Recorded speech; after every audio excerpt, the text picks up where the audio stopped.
Hey everyone, so this is going to be a review video. I will be reviewing some makeup brushes for you which I received a while ago, so this is very overdue. Excuse my voice, I'm still recovering from a flu. I have everything. I might sound very manly and very nasally, so apologise for that. I'm sure you would have already heard about this company, but they are called Hair and Makeup Addiction, and I've seen them quite a lot on Instagram, and I've also seen a couple of YouTubers also do reviews on their brushes, and they sent me some brushes a lot. Honestly, it's a long time now, but I've had enough time to use them and test them out so I can give you a proper full length review. I'm just going to show you the brushes.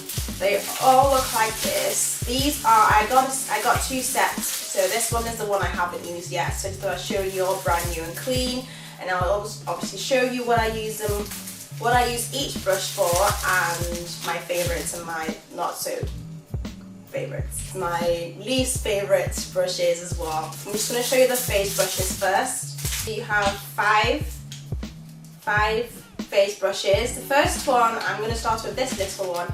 This, and also each brush has a name, so it's also easy for you to identify and decide what you want to use it for. So this is called the Mini Buffer, so the name says buffer, so it's used for buffing. This I use for liquid foundation. It is absolutely amazing for liquid foundation. It's so soft and it blends in really well, no streak lines, nothing, it's just seamless and it's amazing. So this is what I would reach for foundation. I used it in my last Get Ready With Me video.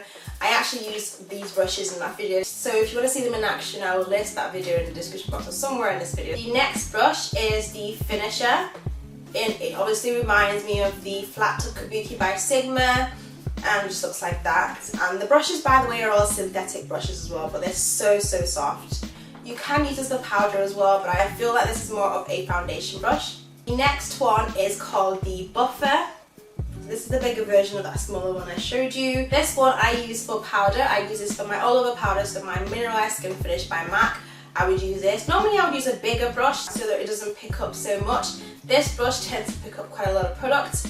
Just because of the way it's shaped and how small it is, it's not as wide as I would want it to be. Something like your MAC Studio Fix powder, you can probably use this because this can pick up a lot more product. But for something like the Mineralized Skin Finish, I probably won't use this brush, but I have tried this. I've just picked up a little bit and then just applied it all over my face. The next brush is this one, and this is called the Classic Painter. This one I use for applying my under eye concealer, so this is quite wide. Also reminds me of the MAC 190, I think it's a 190, and also the Sigma brush as well. And I use this just to apply my under eye concealer and also to set it. So the powder that I will set it with, my bentonite powder, I'd also use this brush as well, and it's a nice shape, nice size, and just fits in underneath my eyes, and it's perfect for that as well. So for applying concealer, I would my under eye concealer, so this is the lighter shade, I would use this brush. And the final face brush is this brush. This is called the Blusher. It also has quite a good size for applying blush. Just fits into your apples of your cheeks really well, and it also blends the colour as well. So they also come with eye brushes as well. They have 6 eye brushes. The first one is this brush. This is the liner brush.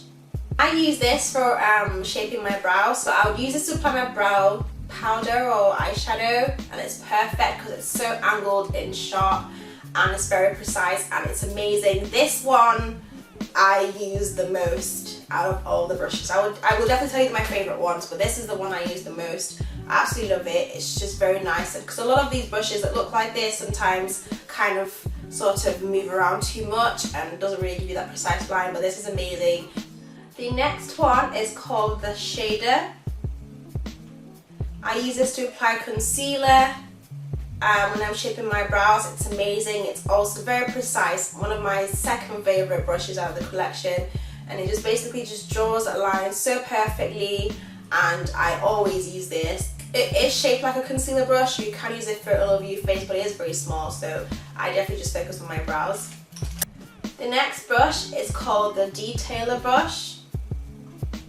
This one is one of my least used brushes, and I would probably say this would be for maybe your inner tear ducts. I haven't really used it for anything else besides just putting eyeshadow in my inner tear ducts. That's pretty much because it reminds me so much of the pencil brush by MAC and by Sigma. So this one is I don't really use this that much. The next brush is the highlighter brush, which looks like this. This can be for like applying shadow in your crease, a precise like application, though it's called the highlighter. Oh, I guess it's meant to be like a highlighter for your brows. I've not used that. I haven't used it for my brows, but you can also use it. It just fits there and just basically apply your highlight colour. The next brush is the blender brush. It reminds me of the fluffy blending brush which I use to apply my all over concealer, but I'm not a fan of this brush. I just don't like it. It's not dense enough for that. It doesn't really blend that well either. So I don't really use this brush at all, but it's supposed to be for blending. I guess when you're blending in your crease and stuff, I just don't reach for it. And then the final brush is the Queen. Now this took me a while to figure out what it was used for as well, and it's quite a small size, and I just didn't know what it was for. I decided to use it for contouring. So if you want a really like precise line, this will be really perfect for that. I'm gonna use a different brush to sort of blend it out, but this one I didn't find it useful. Besides that, I normally have a different brush for my contouring, so I don't really reach for this one either. I have had these brushes for probably over like 2 months now. It's been a while, and I have washed them and they don't shed. Everything comes out. The way I wash my brushes now, the way I clean them, I use washing up liquid. So washing up liquid, you know, the one you use for plates and stuff. And then I add a little bit of either olive oil or vegetable oil, whatever is available in my kitchen. So I use a tiny bit of oil. I basically put some soap on the brush, swirl it around, and then add a little bit of the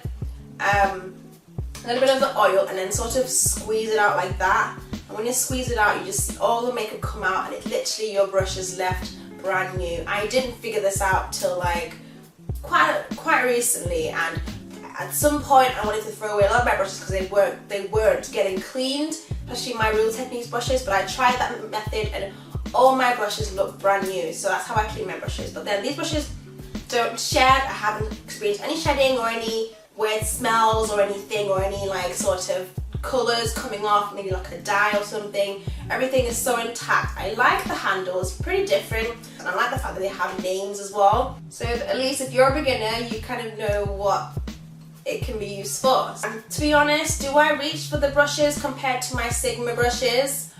No, not really. I still use my other brushes a lot more than I use these ones, just because I am pretty much used to them and I have specific brushes for specific things. The only things I use the most, like I said, are the 2 brushes for my eyebrows, the liner and the shader brush. These 2 are the only ones I would say get the most use out of in the sense of the names are even rubbed off. That's how much I've used them. So in all honesty, I haven't reached for these brushes. Like, I don't reach for them on a regular basis, but these 2 are always being used. So if you're looking for affordable brushes, they're actually based in the UK, but I know that they ship internationally as well. So I will link their website in the description box as well. I do like the brushes. I haven't had issues with them. I just don't reach for them as much, but they are really good affordable brushes and they actually do the job. So definitely check them out if you haven't already done so. That's pretty much it for this video. Thank you so much for watching. I'm really sorry about my voice. I know it just doesn't sound very appealing to anyone. I know it doesn't sound appealing to me, but I had to film this video. So thank you so much for watching, and I will see you in my next video. Bye guys.